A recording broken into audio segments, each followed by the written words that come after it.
India news Haryana, अपनी बोली अपना चैनल।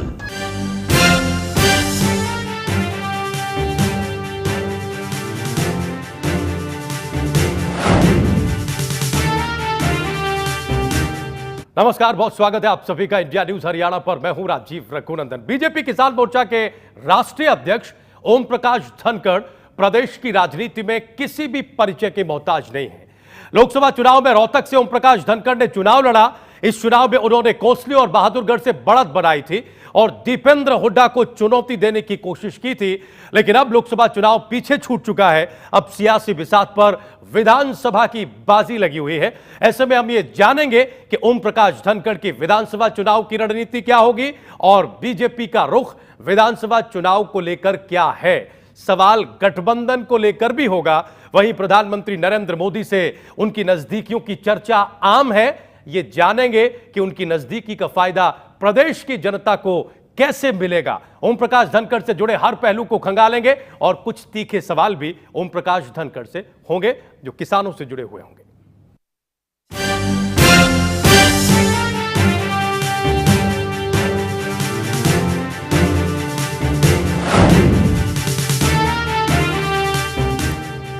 तो बीजेपी किसान मोर्चा के राष्ट्रीय अध्यक्ष ओम प्रकाश धनखड़ हमारे साथ स्टूडियो में मौजूद हैं, जिनसे अब अपनी ये बातचीत, ये चर्चा आगे बढ़ाएंगे। धनखड़ साहब, बहुत स्वागत इंडिया न्यूज हरियाणा पर। हमारे साथ इस चर्चा में channel head India news Haryana Amit Arya भी हैं। हमने अपने संबोधन में बताया धनखड़ साहब कि लोकसभा चुनाव आपने लड़ा, अब वो पीछे छूट चुका है। प्रदेश में विधानसभा चुनाव की गहमा गहमी है। पार्टी के स्तर पर क्या तैयारियां चल रही हैं धनखड़ साहब? पार्टी ने अभी कुरुक्षेत्र में अपनी प्रदेश कार्यकारिणी की बैठक की है। आज भी थोड़े समय में सूरजकुंड में हम हमारे राष्ट्रीय संगठन मंत्री रामलाल जी के साथ मिले हैं जी। और एक पूरी, जिसको मैं कहूँगा योजना के साथ साथ आगामी 100 दिन का कार्यक्रम और आंतरिक स्तर पर कहूँ तो रणनीति पर भी विचार किया है जी। आने वाले समय में सभी राष्ट्रीय स्तर पर काम करने वाले नेता जी और केंद्रीय मंत्रियों का समय भी हमको मिल रहा है। हर विधानसभा में जी केंद्रीय मंत्री समय देंगे और भारतीय जनता पार्टी की जो सरकार बनी हुई सरकार की किस प्रकार की योजनाएं हैं और किस प्रकार का लाभ आम लोगों तक उसका मिलेगा जी, वो सब जानकारियां लोगों तक आने वाले समय में बहुत जल्दी दी जाने वाली हैं और हर विधानसभा में बहुत तेजी के साथ एक्टिविटी वो पार्टी करने जा रही है। ठीक है धनखड़ साहब, हम जानना ये चाहते हैं कि पूरी बीजेपी उत्साहित है लोकसभा चुनावों के परिणामों से। बीजेपी के ज्यादातर बड़े नेता जब चर्चा करते हैं या मीडिया से बात करते हैं तो वो 52 विधानसभा सीटों पर जो उन्होंने जीत दर्ज की है उसका उदाहरण पेश करते हैं। बार बार ये दावा किया जा रहा है पिछले 1-1.25 महीने से कि हम विधानसभा में इस बार हरियाणा में सरकार बनाने जा रहे हैं, बनाएंगे। आप सीजन नेता हैं, वरिष्ठ नेता हैं, प्रदेश की नब्ज को भी बड़ी अच्छी तरह समझते हैं। ये पार्टी का ओवर कॉन्फिडेंस है या वाकई लोकसभा चुनावों के बाद प्रदेश में ये स्थिति है कि बीजेपी अपने दम पर या गठबंधन के साथ, चूंकि अभी आपका गठबंधन चल रहा है, सरकार बना ले? देखिए, एक पहली बात तो एक रियलिटी है कि 52 सीटों पर हम आगे रहे हैं। ये पहली बार हुआ है भारतीय जनता पार्टी बनने के बाद, हरियाणा बनने के बाद कि 7 सीटों पर हमारे सांसद बने हैं। गठबंधन में भी हम रहते थे तो 5 सीटों तक रहते थे। ठीक है। तो इसलिए इतनी बड़ी जगह तक पहुंचना ये आज की एक वास्तविकता है। इस वास्तविकता को नकार नहीं सकते। हमारे गठबंधन के साथी को भी 7 जगह बढ़त मिली और उसी नाते से इसी एक वास्तविकता के आधार पर अब ये वास्तविकता लोकसभा चुनाव की है। इस लोकसभा चुनाव की वास्तविकता को हमने विधानसभा चुनाव की वास्तविकता बनाना है। ये हमारे सामने टास्क है। धनखड़ जी, ये वास्तविकता चाहूँगा, वास्तविकता है ये, ठीक है, ये इसमें तो कोई दो राय नहीं है, इस पर कोई प्रश्न चिन्ह लगा भी नहीं रहा है। क्या यही कारण है कि भारतीय जनता पार्टी के अंदर इतने सारे सीएम के दावेदार हो गए कि सबको लगने लगा है कि इतनी सीटों पे तो हम लोकसभा में आगे रहे हैं, जो विधानसभा के हिसाब से देखा जाए तो सीएम तो बनेगा ही बनेगा, तो सब अपनी दावेदारी ठोक रहे हैं और लगता है कि विधानसभा की तैयारी कम हो रही है, सीएम बनने की तैयारी ज़्यादा हो रही है। देखिए, इसमें किसी की भी व्यक्तिगत दावेदारी या किसी के भी समर्थकों की इच्छा, इसका भारतीय जनता पार्टी के सारे सिस्टम में कोई महत्व नहीं है। हमारा एक मैकेनिज्म है, जब चुनाव हो जाते हैं तो चुनाव होने के बाद विधायक दल के नेता चुनने का जो क्रम आता है वो चुने हुए विधायक चुनते हैं और पार्टी से पर्यवेक्षक भेजे जाते हैं। और अगर चुनाव से पहले कहीं नेता अगर घोषित होता है तो केवल एक ही तरीका है कि केंद्रीय पार्लियामेंट्री बोर्ड वो निर्णय करता है कि हम पहले तो निर्णय ये करना पड़ेगा कि हम इस चुनाव में नेता लेकर चलने वाले हैं या नहीं लेकर चलने वाले, क्योंकि पार्टी दोनों तरह के अनुभवों से चलती है। कुछ राज्यों में हम नेता घोषित करके जाते हैं और कुछ राज्यों में हम नेता बिना घोषित किए सामूहिक नेतृत्व करके जाते हैं। होने वाला है क्या अभी इस बारे में केंद्रीय पार्लियामेंट्री बोर्ड ने विचार नहीं किया है, इस विषय को लेकर नहीं बैठा है। पहले वो ये विचार करेगा और उसके बाद अगर उसका ये विचार बनता है कि हरियाणा में हमने नेतृत्व तय करके चुनाव लड़ना है तो वो निर्णय करने का अधिकार भी केवल और केवल केंद्रीय पार्लियामेंट्री बोर्ड का है। जैसे मैंने कहा, किसी की व्यक्तिगत इच्छाओं का महत्व नहीं। ये एक स्ट्रैटेजी हो आप लोगों की कि प्रदेश के अंदर जैसे दक्षिण हरियाणा जीटी रोड के साइड जिसको हम कहते हैं कि वो उसको एक अलग वहाँ का थोड़ा कल्चर है, तो अलग अलग जो आपके जितने भी हरियाणा के अंदर क्षेत्र हैं सब लोग अपने अपने आप को सीएम प्रोजेक्ट करें ताकि लोग जो है इस उसमें कि हमारे इलाके का सीएम बनेगा। ये स्ट्रैटेजी भी हो सकती है, मुझे लगता है कि हमारे इलाके का सीएम बनेगा, वोट डालो और तय तो फिर केंद्रीय नेतृत्व ने करना ही है। स्ट्रैटेजी की तो व्याख्या टीवी पर तो नहीं हो सकती ना।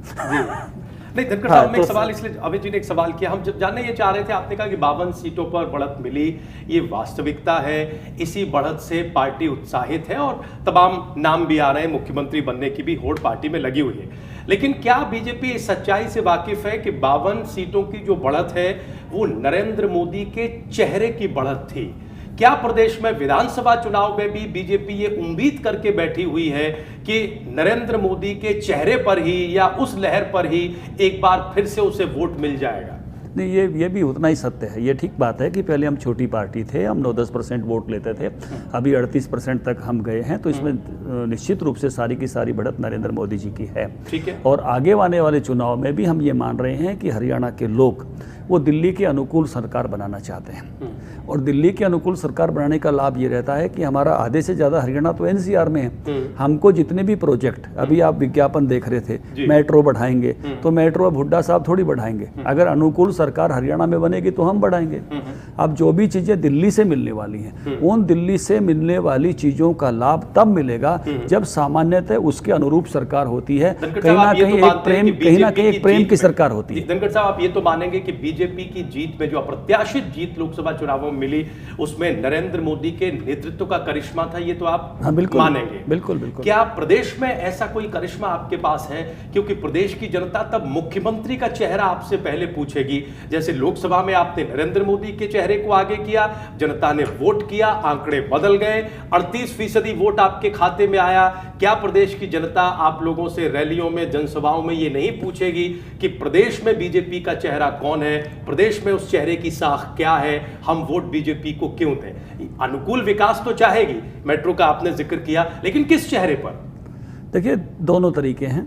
हमारे पास काफ़ी सारे नेता हैं, जैसे आपने कहा कि बहुत सारे नेताओं की चर्चा हो रही है, समाज के हर वर्ग में है, और अगर पार्टी का निर्णय इस प्रकार का बनता है, केंद्रीय पार्लियामेंट्री बोर्ड तय करता, तो किसी भी चेहरे के साथ जाया जा सकता है। और मुझे लगता है कि एक साफ सुथरी छवि के साथ किसी को भी अगर हम आगे करके लाते हैं तो निश्चित रूप से जनता भरोसा करेगी, क्योंकि एक नई राजनीति की शुरुआत हुई है। और एक मिनट में बात पूरी करूं, ये जो राजनीति की शुरुआत हुई है, ये ऐसी राजनीति की शुरुआत हुई है जिसमें बेईमानी की सरकार हटकर भरोसे योग्य लोगों के साथ आगे चलने की बात है कि जो भी लोग काम कर रहे हैं वो ईमानदारी से कर रहे हैं, केवल अपने और अपने परिवार के लिए नहीं कर रहे, अब प्रदेश के लिए कर रहे हैं या देश के लिए कर रहे हैं। और इस तरह की छवि के साथ हम कहीं भी किसी भी नेता के साथ बढ़ेंगे तो निश्चित रूप से हरियाणा में मोदी जी का फैक्टर अब भी काम करेगा। मैं नहीं कह रहा केवल मेरा यहाँ का जो नेतृत्व एक तरह से खड़ा होगा, पार्टी हो, धनखड़ साहब, चाहे इंडियन नेशनल लोक दल हो, दूसरे भी राजनीतिक दल हो, वो ये कहते हैं कि देश की जनता को प्रधानमंत्री नरेंद्र मोदी को बनाना था, नरेंद्र मोदी प्रधानमंत्री बन गए, अब प्रदेश के जो मुद्दे हैं उस पर चुनाव होंगे और बीजेपी को वैसी कामयाबी मिलने नहीं जा रही है जो लोकसभा में मिल गई। चर्चा तो ये भी रहती थी, मतलब आम जगहों पे, जिसको हम कहते हैं कि